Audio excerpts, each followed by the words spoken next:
how are you going to relate to the audience if that's not how they listen to music? Your relationship with music is so different from theirs that you're not experiencing it the same way, and you're not going to effectively commune with them. What are your thoughts on streaming and sort of how that's changed the consumption and learning of music, as well as the industry? And I like we've kind of both come up in Yeah. a time where it's the norm, Yeah, like but we're sort of the first generation it's of a that. pretty hardcore choice to only buy music at this point. Like it'd be really hard to do our job, and it'd be pretty unprofitable if you like went and bought every track for every gig you had to learn Yeah. the music for. And yeah, like we have this ability now to check out everything. And I think in terms of making better musicians, the level that is required to be a professional musician now, in terms of just technical proficiency and general and breadth of knowledge, is higher like you than when it was 20 years ago, 30 years ago. And you think that has to do with access to information? I think it has to do with access to information, and it's also just like there's less gigs, so you have to be ready to take whatever gig comes up.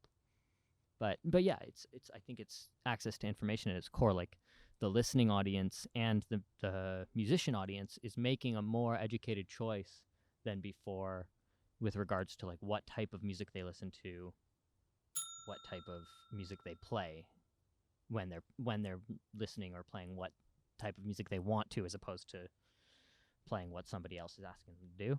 Yeah. But yeah, like, where was I going with that?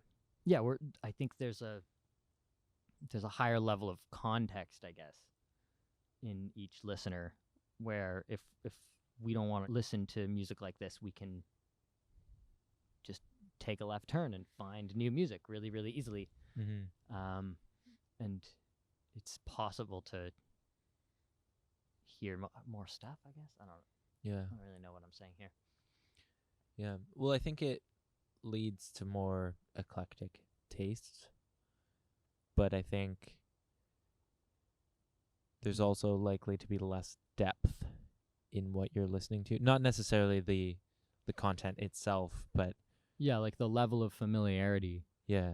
Because like we all have the same 24 hours, so if you have 10 albums to listen to versus 1,000, but you love listening to music the same amount, then you're going to know those 10 albums really, really well.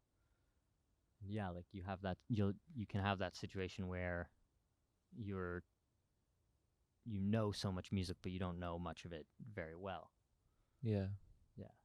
I definitely was like that in the past. Like I thought I knew all of Wayne Shorter's records because I'd heard them once or twice each.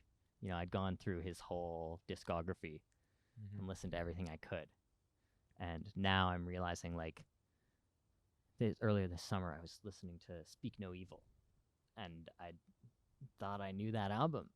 I thought I really knew it, and I did not know that album at all. And I've been listening to that album all the time this past few months. Maybe for the past 6 months, it's been one of those 2 or 3 albums that's like, if I can't think of what to listen to, I listen to that. And I know all the songs now. I don't know how to play them all, but I know them. And it's like it's also interesting listening to music that way. Yeah. The pandemic has gotten me starting to do this, like listening to music that I'm not trying to learn. Yeah. Listening to music because I'm trying to get to know it better, not to learn it. But not because you have a gig coming up. And exactly. Like maybe this time last year, 60% of the music I was listening to was shit I had to learn. Mm-hmm. I was listening to this song because in a week I have to play this song for somebody. Yeah. But like, how are you going to relate to the audience if that's not how they listen to music? Your relationship with music is so different from theirs that you're not experiencing it the same way, and you're not going to effectively commune with them. Yeah. Yeah. I don't know. For sure. I think it's interesting, though, that even though we have the technology to listen to anything that we want whenever we want, there are still those albums that just speak to you, and you can't stop listening to them, and they really influence you deeply. So what are some of those albums for you? Obviously Speak No Evil is one of the more recent ones. Speak No Evil, Adam's Apple is one that goes way back, another Wayne one. I've replaced playing long tones with playing with singers.